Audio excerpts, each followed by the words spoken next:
అందరికీ దండాలండి. ఇప్పుడు మీరు చూస్తున్నది ఆవడి రైల్వే స్టేషన్ అనమాట. ఇది చెన్నై మహానగరంలో ఉంది.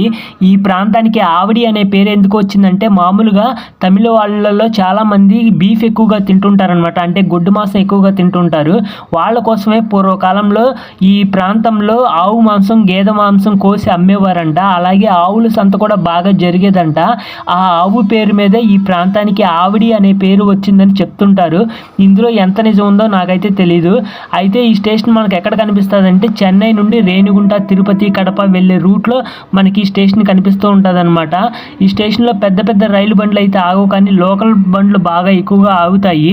ఈ ఆవిడి ప్రాంతానికి అటు ఇటు పట్టాభిరామ్ మరియు అంబత్తూర్ అనే ఇండస్ట్రియల్ ఏరియాలు ఉన్నాయి. ఆ ఇండస్ట్రియల్ ఏరియాల్లో పనిచేసే కార్మికుల్లో సగానికి పైగా ఆవిడి ప్రాంతంలోనే నివసిస్తారనమాట. వాళ్ళ వల్లే పొద్దున్న సాయంత్రం ఈ స్టేషన్ బాగా రద్దీగా ఉంటుంది. అలాగే ఈ స్టేషన్లో ఒక వినాయకుడి గుడి కూడా ఉంది. మీరు చూడొచ్చు వినాయకుడి